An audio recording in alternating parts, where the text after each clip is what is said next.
Pessoal, boa noite a todos. Hoje a gente vai começar nosso curso da revista com um tema um pouquinho diferente do que habitualmente a gente vem discutindo também, pensando para um outro lado, um outro tipo de competências que são necessárias que a gente desenvolva para a gente poder fazer um bom serviço, cuidar bem dos nossos pacientes e que não envolve necessariamente só o cuidado direto aos pacientes, mas o cuidado das famílias, o relacionamento dentro da equipe.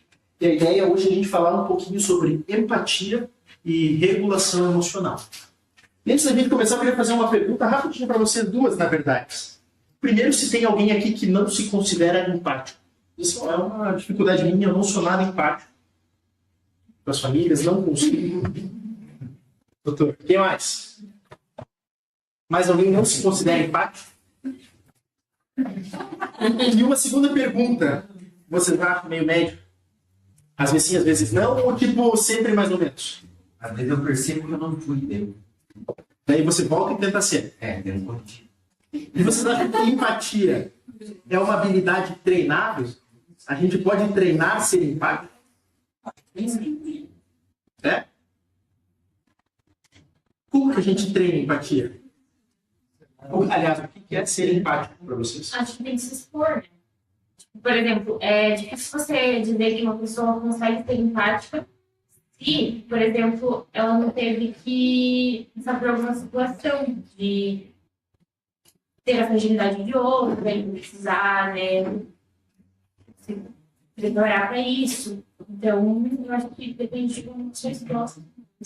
Eu acho que fazer terapia. Fazer terapia?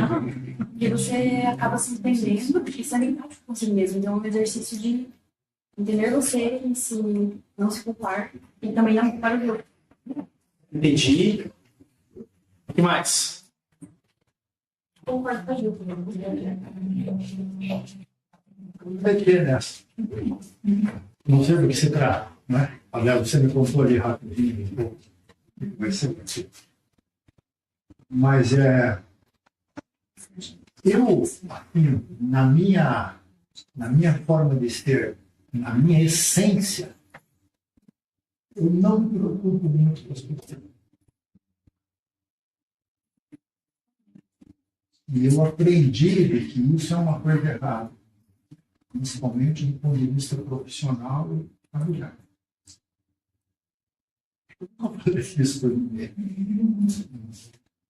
Eu acho que dá para poder aprender. Se você colocar que isso é um bem que você faz para os seus relacionamentos. Habilidade treinável. E que as famílias precisam de empatia. Por mais competência profissional que eu tiver, se eu não conseguir passar para eles, que a minha preocupação é com o bem do doente, e não com o meu saber de sentido, eu não estarei sendo bom. Eu me forcei a fazer isso. E volto mesmo correto. E volto a ser a minha essência. Eu tenho que me levantar outra vez, intelectualmente, racionalmente, buscar isso. Estou me abrindo aqui com você. Eu originalmente não sou uma pessoa empática. Procuro ser. Eu acho que isso é um bem que as pessoas que estão ao meu redor precisam disso e eu também. Fico mais feliz com pessoas. E é um pouco justamente disso que o estudo quer trazer. De como a gente tem uma autopercepção de empatia, muitas vezes com nossos próprios vieses, de que nem sempre a gente vai ser 100% empático, mas que todos temos um nível basal de empatia, mas que ele se modula de acordo com as situações que a gente vive e a demanda que a gente sofre, né? Então aqui ele traz um título até bem provocativo, o que os empatizadores fazem, né? Como que a empatia e a seleção diária da regulação, estratégias de regulação de emoção interpessoal podem ser aplicadas nesses contextos, né? Então ele é um estudo que ele vem da neurociências, ele foi publicado no Journal of Affective Disorders, e na verdade ele é do grupo da UCFR, mas o grande intuito da gente trazer um estudo aparentemente completamente fora da unidade de terapia intensiva, ele traz o que a gente faz diariamente nos nossos contextos, Então a gente vai passar por aquele nosso roteiro clássico, né, de tudo que a gente vai falar um pouquinho, desde a abordagem metodológica, que é um pouco diferente, né, quando a gente fala de uma coisa sem um pragmatismo tão grande, a gente abre um leque para múltiplas interpretações desse resultado, e o artigo conseguiu, através de alguns diagramas de Cohen, que a gente vai falar mais para frente, trazer algum grau de sensibilidade sobre como medir a empatia e como pessoas mais empáticas conseguem responder a situações cotidianas com determinadas estratégias de modulação de emoções. Então, basicamente, a gente tem que a empatia é um pilar fundamental das relações humanas. Empatia pode ser descrito de várias formas, né? Mas, basicamente, que ela é fundamental para as relações sociais positivas, ela melhora o relacionamento entre amizades e outros relacionamentos, todos os nossos relacionamentos, na verdade, é crucial para a resolução de conflitos, déficits associativos e também transtornos afetivos. A gente vê muito isso quando a gente tem dificuldade de se sentir reconhecido por nossos pares e a capacidade e a sensação de ser compreendido. E é base também para algumas intervenções clínicas. Então, basicamente, ela é uma habilidade social, mas como que a gente manifesta isso no nosso dia a dia, né? E essa foi uma das grandes questões. Então, ela tem alguns componentes. A empatia, ela não é uma habilidade, uma entidade por si só, mas ela é desenvolvida através de alguns componentes e algumas manifestações. O primeiro dela é a mentalização. É de você, em uma determinada situação social, entender os pensamentos e as emoções. Não, eu compreendo o que você está sentindo, o que você está sabendo, mas isso não quer dizer que eu sinta o que você está sentindo. Ao mesmo tempo que eu posso compartilhar a experiência. Isso é o que dentro da psicologia a gente chama de rapport. Isso, talvez alguns de vocês já tenham passado por isso. De cuidar daquela vozinha que parecia tua avó, passar por uma situação que o neto daquela família estava passando, por exemplo. Então, de você criar essa relação de identificação e ser capaz de sentir o que a outra pessoa naquela interação social pode estar sentindo, e ao mesmo tempo você pode só ter uma preocupação empática. Putz, eu percebi que eu não fui empático com aquela família e eu instintivamente me motivo a ser uma pessoa mais empática porque eu tenho a preocupação com isso. Ao mesmo tempo eu posso ter só uma angústia. Ela me incomoda, aquela pessoa com aquela reação emocional exacerbada, aquilo me dá uma angústia, eu não sei como lidar com aquilo, eu não sei se eu quero lidar com aquilo também. Mas também é uma percepção de empatia, né? Você identificou uma emoção e ao mesmo tempo você cria uma reação aversiva às emoções do outro. E qual que é o papel das emoções e da regulação dessas emoções durante uma interação social? Basicamente, uma interação social é um conflito de emoções, né? Sejam elas positivas, negativas, e a gente precisa fazer um gerenciamento dessas emoções para que essas interações elas aconteçam da forma como que devem acontecer e sigam o seu fluxo naturalmente. E aí nós temos estratégias de regulação das emoções interpessoais, que falam muito mais sobre um repertório de habilidades que a gente pode desenvolver para modular essas emoções durante o relacionamento, né? E aqui, o artigo que a gente vai discutir hoje, ele traz basicamente 2 estudos que foram realizados na Europa, de situações cotidianas, a gente vai falar um pouquinho mais para frente, onde as pessoas passaram a se avaliar e preencher alguns questionários após relações interpessoais com grau de emoções mais ou menos exacerbadas, e tentando aferir a capacidade delas serem empáticas durante as ações. Então, basicamente, quando a gente fala de estratégias de modulação das emoções, a gente pode ter algumas caixas de ferramentas. E uma delas é as caixas de seleção ou modificação da situação.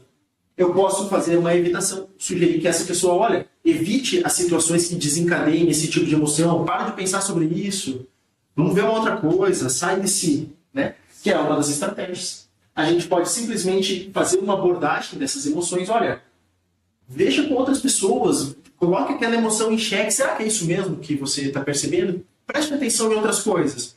Veja se é realmente isso, se não é algo mais que você está sentindo.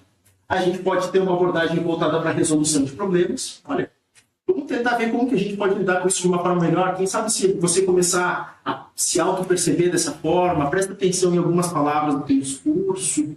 A gente pode oferecer apoio. Olha, eu não sei o que fazer, mas eu estou aqui. vamos ver o que a gente pode fazer juntos, né? Ou encaminhar essa situação, olha, eu vou chamar a psicologia aqui para te acompanhar, sabe que está uma situação difícil, eu não vou conseguir te ajudar nesse momento, mas a gente pode te oferecer um suporte. Ou eu posso fazer modelagem social. Isso aqui é muito comum, e muitas vezes a gente faz isso. Olha, no seu caso, ou quando eles perguntam, doutor, o que você faria? Olha, é difícil dizer o que eu faria, mas se fosse o meu pai, a gente vê isso, né? Ou a gente, ou a equipe assistente, então a gente consegue fazer isso. A gente pode abrir a caixinha das mudanças cognitivas. Como que a gente faz isso? Reavaliação positiva toda emoção ruim pode ter um lado positivo. Olha, eu sei que você está se sentindo muito mal agora, mas isso mostra o quanto você se preocupa com a sua mãe, com o seu pai. A gente revalida e dá um lado positivo para aquela emoção negativa. Isso pode ser uma abordagem. Muitas vezes a gente faz isso sem necessariamente perceber que a gente está fazendo isso. Eu posso fazer uma reavaliação cognitiva ou tentar fazer essa outra pessoa entender de forma diferente aquilo que ela está percebendo. Será que você não está sentindo isso por causa que você está sobrecarregado? Por causa que o restante da sua família não te ajuda? Será que isso não está sendo uma demanda muito grande para você? Por exemplo, a gente pode fazer uma tomada de perspectiva, né? Como que outras pessoas, na mesma situação como ela, poderiam se sentir, olha, aqui não tem isso que acontece com o seu pai, acontece todo dia. Hemodiálise não é um problema tão grande. Uma forma bacana de você lidar com isso, e como alguns outros pacientes lidam, é dessa forma, entende? A gente faz essa abordagem, ou a gente pode simplesmente viva por isso. Aceite essa condição, né? Faz parte do seu processo também entender que essas emoções vão vir. Aceite as suas emoções como elas são. Viva isso. Não perca esse momento. Isso é muito comum em situações de luto. Olha, não tem um jeito fácil de você passar por isso. Mas a gente está aqui para que vocês precisarem. E aqui, obviamente, a gente tem também direcionamento da atenção. A gente vai fazer estratégia de distração, desviar a atenção daquela emoção para uma questão mais prática. A gente pode fazer abordagens, talvez, que a gente julgue como não tão interessantes, como uma ruminação, e ficar explorando aquele sentimento de emoção. Isso aqui, às vezes, a gente acaba fazendo sem querer ou não intencionalmente. Co-preocupação, que a gente fica falando sobre os efeitos e consequências de você estar sistematicamente emocional, né? Então, ou modular a resposta propriamente de validar aquela pessoa que as emoções dela são compreensíveis. A gente pode usar só o toque para entender, olha, eu não sei o que dizer, mas eu estou aqui. Então, o toque físico pode ser uma modulação de resposta emocional. E quantas vezes a família não fala nada, ela só chega a dar um abraço na gente. E está tudo bem, aquela emoção baixa e a relação continua. Ou então, suavização, mostrar para outra pessoa que você está ali. Suaviza aquilo lá. Olha, eu estou aqui para dividir essa carga emocional com você. Certo? Então, qual que é o objetivo desse nosso estudo? Partindo desse background, para a gente entender isso de uma forma um pouquinho mais ampla. É investigar como que a empatia modula as nossas respostas à emoção e, principalmente, quais estratégias de regulação interpessoal de emoções os indivíduos mais empáticos escolhem. Por que vocês gostariam de saber? Presumindo que vocês gostariam de saber quais as estratégias que as pessoas mais empáticas utilizam naturalmente para poder modular as interações pessoais. Porque isso vai facilitar o rapport, né? O nosso rapport no dia a dia. Então, a gente, se for se direcionar para as habilidades de interação social, em que as pessoas com maior grau de empatia utilizam, quer dizer que muito provavelmente a gente vai conseguir demonstrar isso e romper essa barreira da emoção que muitas vezes é difícil na comunicação de notícias difíceis, de um paciente mais crítico, e aproxima a gente para o objetivo final da comunicação, que é que as duas partes possam se entender e a gente consiga chegar no melhor desfecho naquela determinada situação. Certo? E aqui, então, como que foi a abordagem metodológica? Como é que a gente estuda e metrifica emoções e interações sociais? Isso é muito difícil. Uma das formas que a gente tem de fazer isso é com uma avaliação momentânea ecológica, ou seja, a gente tentar, através de algum tipo de questionário que seja auto-apresentado, né, ou auto-reportado pelas pessoas envolvidas, com base em tentar identificar quais são essas estratégias interpessoais de regulação de emoções em situações cotidianas, no dia a dia, nas mais diversas interações sociais que a gente vive. Minimizando vieses de recordação, tipo, eu respondo um questionário hoje, vou responder outro amanhã. Isso tem alguns mecanismos que orientam para buscar na minha conduta e nas minhas interações situações que eu vivi, mas que não necessariamente reportem os mesmos traços de empatia que a gente viu lá na frente. Então, tentando colocar isso no mundo real. Porque a gente, do mesmo jeito que a gente comentou aqui, isso eu posso me forçar a ser empático, certo? Mas isso não é o basal, como que naturalmente as pessoas mais empáticas agem.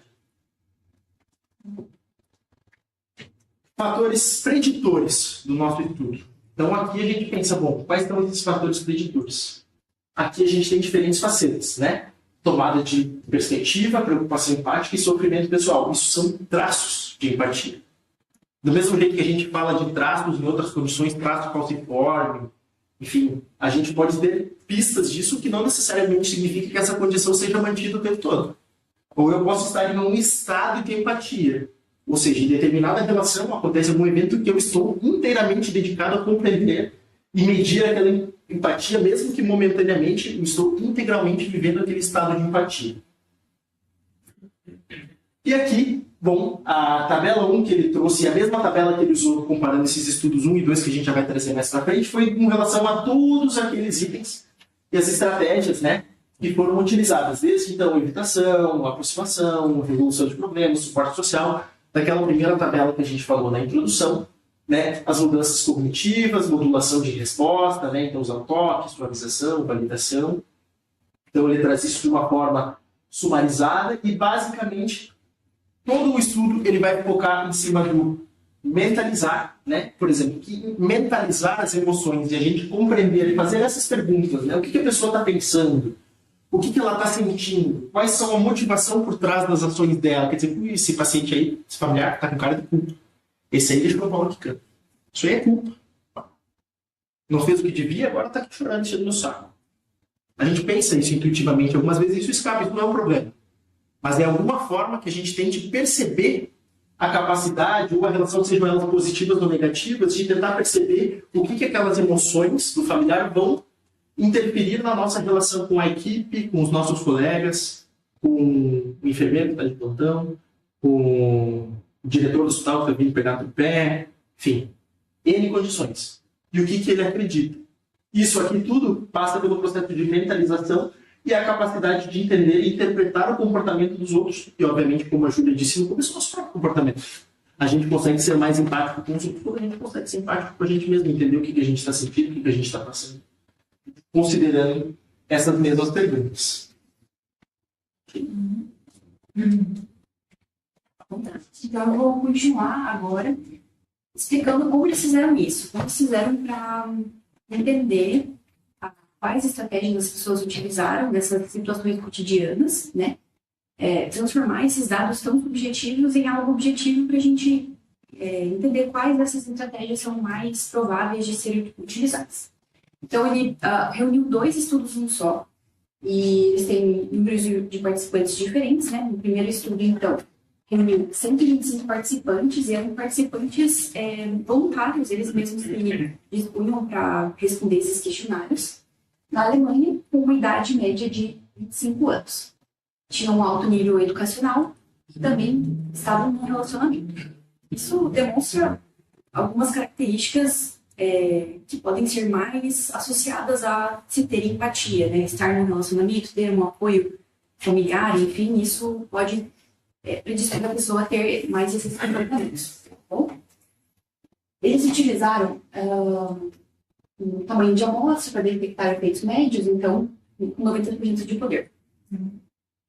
Utilizaram triagens iniciais com questionários para estratificar essas pessoas em doenças psiquiátricas. Então, eles controlaram essas respostas de acordo com essa variável que poderia influenciar nas respostas, né? Então, se uma pessoa tem mais distúrbios psiquiátricos, isso poderia influenciar nessas decisões. Capacidade de ser empático. Nessa capacidade, exatamente. Eles receberam instruções, enfim, e foi utilizada essa estratégia de signal contingent, que é uma sinalização que vinha, um questionário era mandado para eles em momentos aleatórios. Isso poderia reduzir os vieses de resposta, né? Então, e viés também de esquecimento e de recordação. Então, essa foi uma maneira que eles fizeram para deixar mais aleatório esses questionários, tá bom? O interessante aqui é entender que esses pacientes eram cegos para essas avaliações de empatia. Então, eles recebiam esses questionários em qualquer momento do dia, referindo sobre as interações que eles viveram ao longo do dia que tiveram mais estresse ou mais expressões emocionais. Só que não era no momento da interação. Era em qualquer momento aleatório do dia para eles falarem sobre, quase como se fosse uma análise retrospectiva de um evento, mas de um evento único que não necessariamente seria o mesmo do evento seguinte, né? Então, justamente para minimizar esses vieses e, obviamente, corrigir isso, né? Então, eram mensagens de texto que eram enviadas em horários aleatórios ao longo do período de vigília, né? Então, provavelmente horário comercial, eles mandavam, mas eles também poderiam, por conta própria, após um evento emocional, uma interação social emocional intensa, iniciar a própria pesquisa e responder aquele evento. Então, tinham as duas formas de iniciarem essas pesquisas, né? O Sign-on Contingent e o Event Contingent. E aqui tem aquela questão de vieses, né? Estudos que utilizam participantes voluntários. Tem essa questão de um viés de resposta mesmo, de avaliação por conta dessas pessoas que estão ali respondendo e elas vão ter uma opinião diferente do que, por exemplo, se a gente selecionasse essas pessoas e pedisse para elas responderem, né? Então, essa foi uma das maneiras também de diminuir um pouco esse viés. E o segundo estudo utilizou 204 pacientes, um pouco mais velhos, 30 anos de idade média, e também eram bastante educados. E essa coleta de dados foi durante 10 dias, o outro foi 7 dias. Aqui eles avaliaram um pouco mais de características, então, como além da mentalização e do compartilhamento de experiência, que eram aquelas estratégias que foram ditas anteriormente, também investigou componentes motivacionais, como a preocupação empática, utilizando esse questionário de empatia de Toronto, perguntando sobre a extensão em que sentiam preocupação pelo regulado. E também esse questionário de angústia, que foi feito por esse autor, perguntando sobre a extensão em que as pessoas se sentiam angustiadas pelas emoções de outras pessoas. Então, eles acabaram com mais dados. Aqui, só explicando que foi feita uma avaliação desses graus de empatia, né, com essa escala de Likert de 11 pontos. E aí, enfim, foi uma medida que eles utilizaram para essa avaliação. Aqui nesse gráfico, então, em relação ao estudo 1, ele vai descrever, então, essas estratégias de regulação interpessoal e o tamanho do efeito que essas decisões que as pessoas tiveram de empatia, quanto isso estava relacionado com aquele momento da resposta ao questionário. E aí foi observado que a estratégia de validação, de acalmar, né, e de suporte social foram as mais utilizadas. Esse é um tipo de tamanho de efeito, na verdade. E ele, quanto mais pro vermelho, mais forte essa associação. Isso. É interessante nesse artigo que eles não usam... A gente tem o costume de ver muito p-valor nos artigos, né? E ele usa o Cohen para a gente ver então, o tamanho da intensidade dessa associação. Quer ver o tamanho, né? Se o efeito vai ser grande entre, então, a componente da empatia e a regulação, né? A estratégia utilizada. Então, ali, quando a gente vê 0,8 no desenho ali do Cohen, a gente considera um tamanho de efeito grande. O que seria isso? Que é uma diferença entre as médias dos grupos, né? Então, a gente considera que esses 0,8 são 0,8 desvios padrões ou mais de diferença entre eles. Então, quanto maior que 0,8, mais efeito a gente pode encontrar ali. Então, quanto mais perto do vermelho ali, ó, 0,8 para cima, o efeito é maior. Quanto menor ali no 0, no roxinho, o efeito é menor. Então, quando a Júlia falou ali do mentalizando ali, a gente vê que validação, acalmar outra pessoa e dar um suporte social, são os gráficos ali mais perto do 0,8, certo? Então, tem um tamanho de efeito maior com relação a esses domínios ali da regulação emocional. Só que quando a gente vai para a parte de compartilhar a experiência ali embaixo, a gente também vê um efeito legal ali na validação, 0,18, porém ali no worry está maiorzinho, né? Então, essa preocupação, quando você compartilha sua experiência com outra pessoa, se você se preocupa, ela vai ter um efeito maior do que só você acalmar a pessoa e validar. E aqui, então, nessa estratégia de compartilhamento de experiência, então, essas pessoas responderam com menos frequência para o maior uso de toque e combinação e menos distração. Foram essas estratégias mais, basicamente rudimentares, assim, isso foram menos utilizadas, né? Isso ficou claro para vocês, apesar de intuitivo, o que isso quer dizer?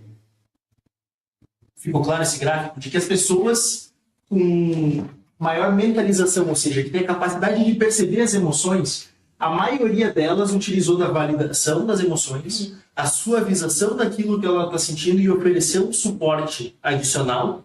Mas, ao mesmo tempo, quando a gente fala de compartilhar experiências do tipo de trazer aquilo para lá, mostrar uma preocupação muito grande.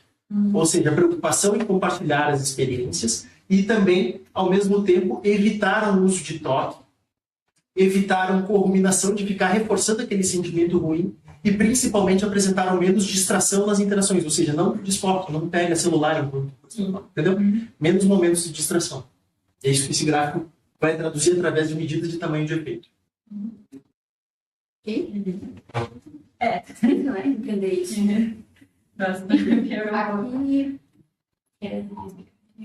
Aqui ele dividiu, então, as estratégias em 4 diferentes modelos, né? Uma em relação à mentalização em nível situacional, mentalização em nível pessoal, isso que difere, digamos assim, a capacidade que a pessoa tem de ser empática como algo basal dela, então, representado nisso. E aqui, a mentalização, né, empática, uma capacidade, digamos, em uma situação, em uma ação, enfim, que a pessoa está tomando. E aqui, em relação ao compartilhamento de experiência nessas 2 situações. E aqui foi visto, então, que a validação e acalmar foram estratégias mais utilizadas com esses valores mais específicos. Basicamente, o que ele quis dizer? Quando a gente olha os valores, é um aumento de que em situações onde a gente está mentalizando e nos forçando a ser empático, é obviamente que a gente aumenta o tamanho do efeito do que no basal. Ou seja, isso indiretamente quer dizer para a gente que a gente tende a ser mais ou menos empático de acordo com a situação que a gente vive, mas que todo mundo, via de regra, não é tão empático sozinho consigo mesmo durante o momento em que você olha. Não preciso... Agora a gente consegue estimular e aplicar a empatia quando a gente está em um nível de mentalização ou quando a gente está vivendo uma relação compartilhada. Que é mais ou menos aquilo que a gente discutiu no começo. Talvez é questão de treino mesmo. Enfim, isso é o que a gente já falou. E aqui, em relação ao estudo 2, como ele avaliou outras características, ele teve um poder maior em outras situações, então, de preocupação, Reforço positivo, enfim, até iluminação também, teve mais associação. E tentando pegar a perspectiva da pessoa também foi um efeito importante. Mas vejam que suavização, suporte social e validação seguem mantendo como um topo das características de compartilhamento de experiência. Isso aí também é a mesma coisa. E é isso, então, né? Resultados comuns ao estudo, então, a maior parte da variabilidade na empatia e no uso de estratégias da regulação interpessoal estava no nível situacional dentro da pessoa, indicando que dependiam mais dos efeitos situacionais do que a tendência típica de uma pessoa. E proximidade de relacionamento. Eles acabaram analisando no estudo que quanto mais próximo da pessoa estava, mais fácil era essa aproximação. E em relação ao estudo 2, em comparação ao estudo 1, mentalizar em nível situacional não teve efeitos negativos significativos nas estratégias cognitivas. Foi aquilo que a gente já falou, né? Algumas estratégias foram mais utilizadas que outras.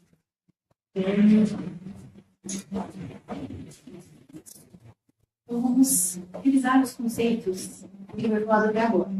A empatia aumenta o comportamento regulatório de intervenção pessoal. Mentalização, compartilhamento de experiência e preocupação empática estava envolvido, então, com maior engajamento e maior comportamento regulatório pessoal. A tendência de uma pessoa de se envolver em empatia cognitiva, afetiva e motivacional também foi associada a mais tentativas de regular os outros. Então, talvez é aquela questão de quanto mais prática, mais isso se torna importante.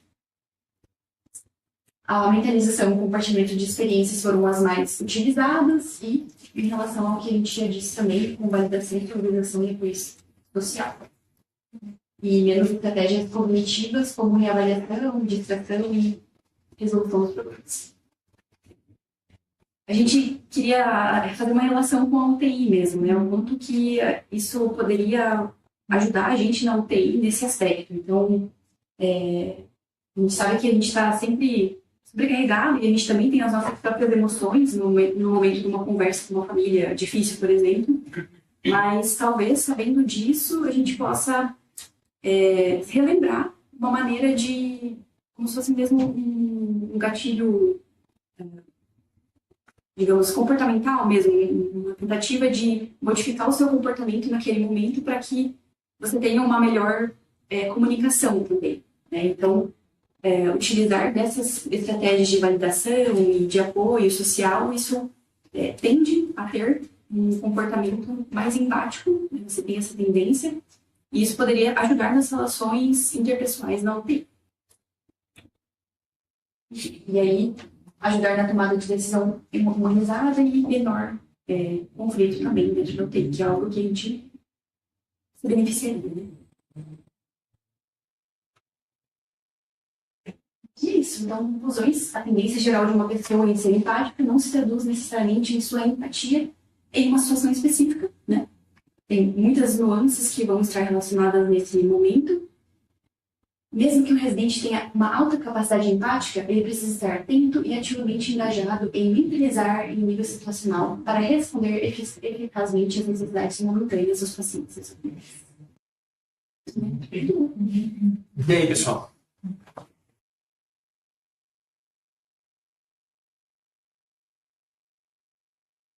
Sobre isso aqui, comentários. Respondendo as primeiras perguntas que a gente fez no comecinho da aula. Então, a gente percebe no estudo e pela vivência que a empatia é uma característica que você pode desenvolver. Pode, novamente, né, vai ter pessoas que têm um comportamento um pouco mais empático, isso tem a ver com crenças pessoais, com vivência, com questões familiares. Tem pessoas que não vão ter tanto, mas até um estudo mostra que a gente precisa ter constantemente um pensamento te forçando a ser empático. Porque o nosso natural não é ser frente a uma situação de estresse. Né? A gente consegue perceber, de repente, tem aquele paciente da UTI que a gente logo começa o paciente grave, a gente é super empático com ele, com a família. Mas aquele paciente vai ficando mais arrastado, então aqueles 5 dias, viram 10, viram 15. Você tem que praticar já uma empatia. Todo dia você traz as mesmas notícias, as mesmas novidades, a gente já fica meio, de novo, vou ter que falar algumas coisas, você já vai ficando meio já cansado disso, daí você tem que falar, não, eu preciso ser empático, para mim está numa situação difícil. Então, quanto mais a gente treina e ativamente se coloca numa posição de empatia, lógico que muito mais fácil vai ser a relação e muito mais empático vai ser. Então, mesmo a pessoa que seja empática por natureza, se ela não tem uma postura ativa de empatia, ela vai falhar em algum momento. O que mais? Eu achei bem interessante, principalmente porque, assim, um desafio importante quando a gente vai falar de empatia, acho que é mensurar, né? Tipo, não mensurar o quanto você é, mas às vezes até mesmo desenvolver a habilidade de ser, né, empático. Então, eu achei interessante que ele trouxe, assim, os mecanismos, como cada um desenvolve mais as capacidades por meio de aquela interação, de suavização. Eu achei interessante ele trazer isso, que são habilidades que são, sim, pelo estudo nos disseminados, né? Então, a exposição e aquilo que o Marcelo mesmo até acabou de dizer, de você, mesmo a pessoa que, por natureza, é mais empática, tem que lembrar da distração, tem que lembrar desses outros viés para sempre continuar sendo empático. Achei interessante. Trazendo até uma experiência pessoal também de como eu refleti sobre algumas coisas depois que li o artigo, foi muito sobre relação a como a gente naturalmente vai desenvolvendo isso e não percebe. das primeiras pacientes graves, as notícias de óbito que a gente deu quando a gente se formou, os primeiros pacientes graves que vocês estão pegando na UTI. A nossa primeira ideia, às vezes, é uma repulsa, né? Não sei se já aconteceu com alguém, mas a primeira notícia de óbito que eu dei na vida, os familiares invadiram a UTI e foi a polícia lá dentro tirar eles. Deve ter sido uma notícia muito empática. Assim, foi catastrófico, foi caótico. Fechou a UTI, eles quebraram a porta, arrebentaram tudo. Foi um cenário deplorável. Então, assim, são coisas que a gente traz aquilo e pensa, poxa, hoje eu vendo, cara, eu devo ter falado uma coisa muito errada. Era uma família difícil, era uma relação emocionalmente exacerbada, ela já veio, esse paciente vai morrer, a família vai uma confusão. Quando já chega com aquele estigma, aí a gente já vai desarmado. De noite não tem ninguém lá do lado para dar uma notícia de óbito com a gente. Não tinha para quem pedir ajuda. Só que isso, a primeira coisa que a gente cria é uma aversão à emoção. E a gente, não, eu preciso só falar o que tem que falar, falar o que tem que falar, vazar fora. Não é assim. Né? Então, a partir do momento, a gente vai aprendendo a blindar essas relações. Olha, tem uma família difícil, é essa que a gente tem que ficar perto. A família tem que jogar do nosso lado. E não é só a família. Às vezes é colega de base. Putz, aquela equipe é difícil. Então, cara, eu tenho que conquistar aquela equipe. Eu tenho que tentar entender o que está acontecendo para aprender a jogar o jogo. Isso faz parte da gente também. Isso torna a gente não só comunicadores melhores, mas também a gente aprende a entender que muitas vezes a verdade ela vai muito além da minha verdade e da tua verdade. Mas existe a verdade e a nossa verdade. Né? Do que cada um interpreta sobre a realidade.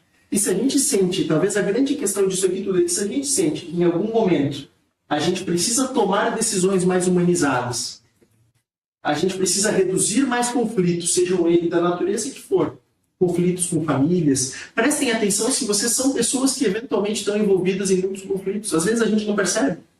Cara, sempre que eu estou tem problema, sempre que eu estou acontece alguma coisa, não é possível que é só comigo que isso acontece. Às vezes é só com você sim. Isso não é um problema. Isso fala que a gente tem características a serem treinadas, a serem melhoradas. E como que a gente pode fazer isso? Isso é treinável. Isso faz parte da gente também desenvolver uma habilidade para ser um profissional melhor. E se eu pudesse escolher hoje habilidades e formas de me comunicar que talvez pudessem trazer mais sucesso nessas interações, reduzir o nível emocional para a gente poder trazer isso para um nível mais racional e de compreensão, seria invalidar as emoções dos outros. Olha, isso que você está sentindo realmente faz sentido perto de tudo que está vivendo. Mas vamos ver isso de um jeito diferente. Olha que também não é tudo isso. Justifica você estar passando por isso, mas a gente pode tentar suavizar isso um pouquinho. E vamos tentar dar encaminhamento social, vamos pedir para a psicóloga vir acompanhar, vamos aumentar a visita, vamos dar um suporte social para essa família. A gente vê que muitas vezes só fazendo isso aqui, aquela energia toda já baixa. Fica menos emocional, a gente consegue trazer a conversa mais profissional e aquele relacionamento. Tanto que depois, quando eles saem da UTI, eles nos agradecem. Eles não querem trocar de UTI. Então a gente começa a baixar essa guarda e trazer a conversa. Isso é responsabilidade nossa. Se a gente pensar na empatia e nas relações interpessoais como sendo o ponto fraco do elo é o familiar, é o paciente, é nossa responsabilidade fazer com que eles percebam aquilo e não o contrário. Porque ninguém valoriza o meu trabalho. Eles estão no ponto frágil da relação. Se a gente assumir a responsabilidade para a gente de fazer uma relação interpessoal adequada, e isso não vai prejudicar o relacionamento dos familiares com a equipe, do paciente com a equipe, da gente com a equipe, porque tem familiar que cria essa confusão e passa isso para a gente. Então, passa a ser nossa responsabilidade. As interações sociais passam a ser nossa responsabilidade também, mas elas devem ser feitas e conduzidas de forma adequada, de forma madura. Isso faz parte do da nossa responsabilidade social também. Né? Então, talvez uma boa forma da gente começar seja por isso aqui. E não há problema a gente identificar isso como sendo um problema. Isso é o tipo, assim como a gente aprende ventilação mecânica, assim como a gente aprende a dar notícias difíceis, às vezes a gente aprende na exposição. Às vezes a gente pode ter um norte. Né? A exposição dói muito mais do que a gente ativamente procurar ou aprender com os erros dos outros. Ver alguém dando notícia, cara, faria completamente diferente isso. Vamos treinar isso. É uma forma da gente aprender. Vocês vão ver cenários catastróficos. Então, pensem nisso. Né? É difícil a gente... Não, quer dizer que é difícil a gente conseguir trazer isso para um nível de uma coisa tão abstrata para algo palpável. Eu acho que esse é o grande mérito do estudo. A gente estuda muito pouco essas ciências sociais, daquilo que pode trazer uma dificuldade que a gente sente no dia a dia. Quando eu disse gráfico, ninguém me usou uma analogia uma vez que esse professor meu, psiquiatra, na verdade foi homenageado na nossa turma, né? Ele colocou uma analogia assim, empatia. Porque você começou a ter uma reação química lá do A mais B, né? Fazendo o livro do lado direito e pensando no produto. Né? Então, o pessoal está com o substrato A e o produto B lá no final. Bom, como qualquer reação, né, tem que ter um substrato, né, para poder ocorrer essa reação. Né? E tem que ter uma situação para que isso ocorra. Então, por exemplo, às vezes a gente está no caos da UTI, com intercorrência e tal, e não é o melhor cenário, não é o melhor momento para ocorrer aquela reação de empatia. Mas ela não quer dizer que ela não vai ocorrer de alguma maneira. E igual você comentou, às vezes ali tem também um artigo. Às vezes o tempo ali que você precisa é só ouvir. Às vezes aquela notícia, você não tem que necessariamente impor alguma coisa naquele momento. Às vezes, tudo bem, a gente tem uma meta, a gente tem que colocar uma taxonomia. Ok. Naquele dia é o dia que a pessoa precisa só ouvir, entender o que está acontecendo, criar dúvidas em casa, abafar esse tempo, né, a coisa abaixar. Vão surgir dúvidas, que bom que surjam dúvidas, porque são as dúvidas que movimentam as coisas, se não existe dúvida para nada, a gente não anda para frente. E aí, as pessoas começam a compreender, poxa, então tá, se até a dúvida, se eu estou com essa questão, poxa, agora ver que o médico lá está explicando, retirando a dúvida dele, isso aumenta a empatia. E como o substrato, igual ali a linha horizontal ali, nas características, é o substrato. Se você, por exemplo, tem preocupações, aí você tem preocupações. Talvez o teu substrato, aquele teu dia, está mais caótico. Você vai ter um substrato menor para ser mais empático com o familiar, com o paciente, com a equipe, com o teu colega, com o teu rival, é mais assim, ele está trabalhando contigo, com a tua família. Então vai ter dias, ele é flutuável, isso é normal. Então, assim, é variável. A gente é variável, a gente é ciclo. Então, assim, vai ter dias que a gente vai ter que trabalhar mais com as preocupações, com os estresses, com as intercorrências pessoais do próprio trabalho. E tudo bem, mas entender que existem artifícios, existem mecanismos que a gente consegue treinar, aptidões que a gente consegue treinar e adquirir aqui. Mais fácil, menos fácil, né? Obviamente, a gente vai ser mais preciso, tudo bem, tem mais facilidade de não, tudo bem. Mas a gente nunca vai ter o 100%. Então não é um resultado 100%. A física não é tem atrito, entende? Então o que acontece? A gente vai ter dificuldades no trabalho interpessoal e a gente ainda precisa acolher esses familiares para ser. E, como qualquer reação química, de A para B, pode haver catalisadores, seja a própria postura, então, ou seja, um mecanismo não verbal, de empatia, você está alinhado com o paciente, então você não dá uma notícia de pé, chamou para uma reunião, você sentou de frente com o familiar. Isso, de qualquer maneira, é uma empatia, isso aqui não verbal. Então, ele sente acolhido, né, às vezes. Claro, às vezes ele não quer, ele quer conversar ali, tudo bem, ele entender e compreender isso. Chamar um outro profissional multidisciplinar, chamar um psicólogo para auxiliar nisso, que vai ter mecanismos, tem artifícios melhores que nós, porque a formação deles também tem para isso, direcionado para isso. Então, não só entender, a gente tem que entender o substrato que a gente tem naquele dia e se a gente precisa ou não de catalisadores. Se a gente precisa, os seus familiares precisam, o seu paciente precisa. Isso faz com que a reação possa ocorrer mais rápido. Então, é uma analogia que a gente falou e quando desse gráfico, a gente encaixa nisso. Legal. Então, é uma maneira de a gente pensar, de maneira simplista, bonita, né? Mas de maneira que a gente possa tentar coordenar isso. Qual método? Vamos dizer assim, não sei, não estou empático hoje, estou estressado, não dormi, beleza. Mas eu vou arrumar alguém que me ajude a resolver esse problema. E tá certo, né? A gente acha que o grande trunfo está na autopercepção disso. É de a gente trazer isso para o consciente. Porque depois a gente só vê o resultado. Mas se você traz a ação para o consciente, a gente fazer isso repetidas vezes, isso passa a ser natural. Toda atividade que a gente repetidas vezes faz, ela passa a ser natural. Assim como estudar. Ser empático, talvez no começo exija muito esforço, exija treino, exija autoconsciência. Depois isso passa a ser natural. E aí você vai conseguir modular isso rapidamente e intencionalmente, sem ter uma percepção clara de que você está fazendo isso. A gente pode treinar isso todo dia, né? Pelo menos 10 vezes por dia. 10 vezes por dia. Se não mais. Se não mais. Mas se botar chefe e rimar, você já vai para 12. Mas eu queria só compartilhar uma coisa. Lá na universidade que eu fiz idade, a gente, logo que a gente entrava na faculdade, a gente queria ir pro hospital, né? Queria ir pro hospital. Lá tinha um projeto de comunicação. E o que a gente fazia? A gente ia lá, cantava música, e daí a gente sentava, depois tinha um tempo de sentar na ala era a ala oncológica, né? A gente sentava com os pacientes e a gente era ensinado a sentar na beira do leito, conversar com o paciente, e a gente perguntava para eles, a pergunta era só uma: o que é ser um bom médico? E escutava várias coisas, né? E na maioria delas era uma pessoa que se importa, uma pessoa que fala a verdade, uma pessoa que olha no meu olho, uma pessoa... Você vê que é tudo coisas que dá para fazer, que é treináveis e tudo mais. E quando a gente chega para o familiar, chega para o próprio paciente que a gente está atendendo ali, a gente vê isso. Quando a gente mostra para o familiar que a gente entende o caso do paciente, explica para ele o que está acontecendo com o paciente, mostra para ele os planos que a gente tem para o paciente e que a gente está se importando com aquele paciente, você tem um familiar.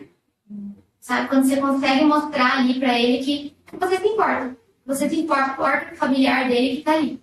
Você domina o que está acontecendo com ele. Então, eu acho que é algo que a gente pode se treinar. E realmente, igual o Bruno falou, tem dias que a gente está extremamente cansado, super atrasado na rotina. Você quer fazer uma visita logo, você quer, e a pessoa, para ela, às vezes, no momento mais importante do dia dela, é aquele momento com você. Onde ela vai ter notícia da pessoa que está ali. Sim. Pode voltar rapidinho. Vai pra frente só. Mais um, na verdade. Mais um. Ali, ó, no personal desfere, gente, que é angústia pessoal, né? Puxando sardinha pro lado da psicologia agora. Ali no último, reavaliação cognitiva, que é esse último, 0,46. Que seria isso? Quando você regula a sua própria, tenta regular, né, pelo menos a sua emoção para reinterpretar a situação. Então, tentar ver a situação com menos negatividades e coisas do tipo, para você ter uma resposta emocional melhor àquele desafio. E é muito que a terapia cognitiva comportamental trabalha na psicologia. Então, é muito legal ver que também nesse gráfico ele está meio que defendendo o uso de uma técnica aí da psicologia para a gente saber reinterpretar nossas emoções, aplicar isso na prática para tentar regular aquela situação, aquela emoção.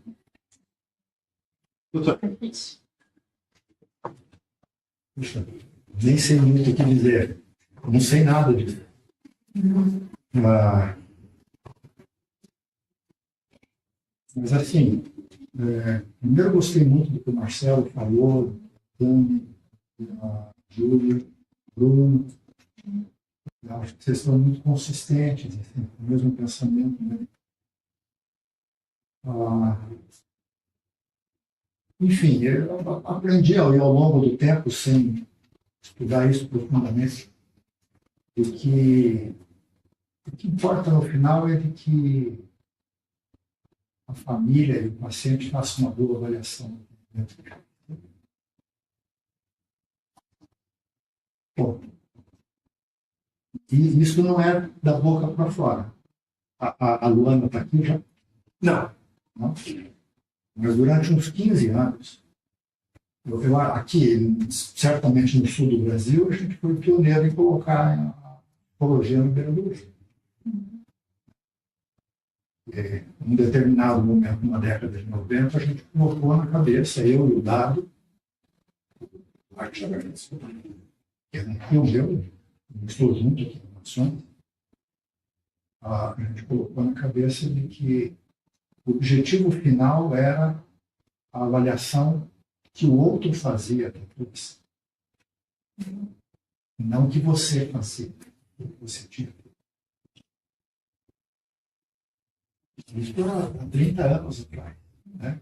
No momento em que a medicina toda era muito autoritária, assim, baseada no autoridade.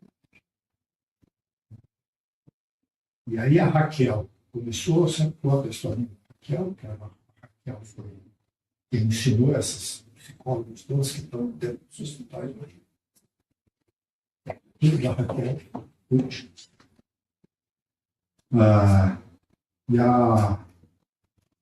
E a gente organizou muito por causa da Raquel um questionário que era feito com os pacientes no momento que eles estavam saindo da UTI, com os familiares. Esse questionário tinha 10 itens. A gente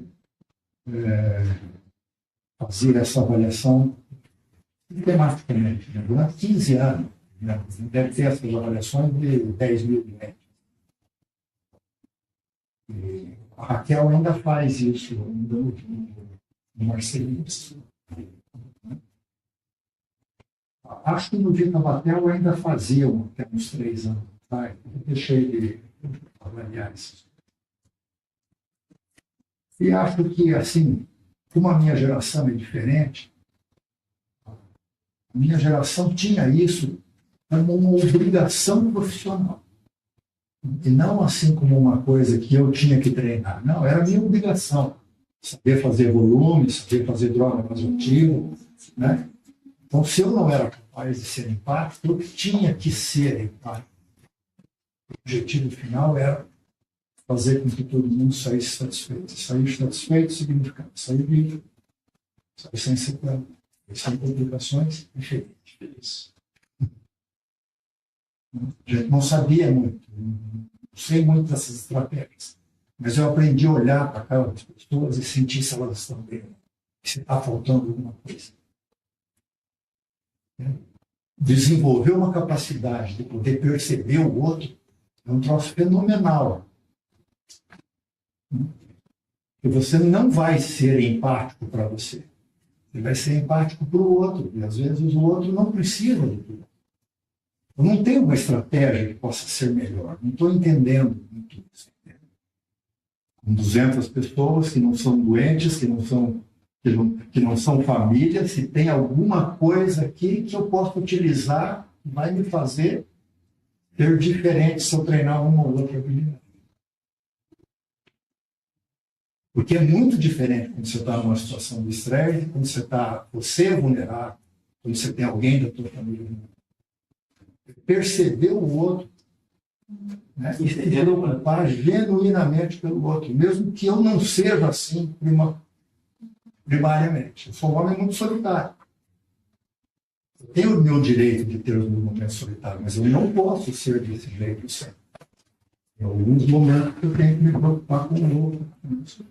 É uma obrigação minha, familiar, pessoal, de amizade, profissional. E quando eu estou no portão, andar tranquilo, eu tenho que fazer volume, eu tenho que fazer droga, eu tenho que entubar como for preciso, e eu tenho que ser empático o tempo todo, com o familiar, com a enfermagem, com os outros médicos. Eu não tenho saída. Se vira nos 30, cara. As 10 habilidades por dia para você tem uma habilidade que você tem que treinar, é perceber o que o outro tem.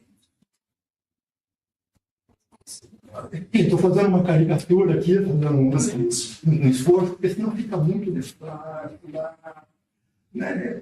Essa fricção, já calor, não sei o que, vamos fazer. Não, cara. Percebo que é a necessidade. Você percebe o outro. Tem gente que precisa mais, tem gente que precisa menos. Esse aqui não está satisfeito. Nem toda certa né? Se você não tem uma outra emergência, isso aqui também é uma emergência. Eu tenho que cuidar, chamo, apoio, cuide do doente, põe a mão se for necessário. Se não for necessário, não põe. E se você tiver sempre como feedback, o dente não está urinando, o que eu preciso fazer? A pressão não está boa, o que eu tenho que fazer? O cara não está feliz, o que eu tenho que fazer? Se você for capaz de perceber, esse troço sai naturalmente. Você tem que ser desse jeito naturalmente. Nem que se desligue depois desse modo. Volta para casa.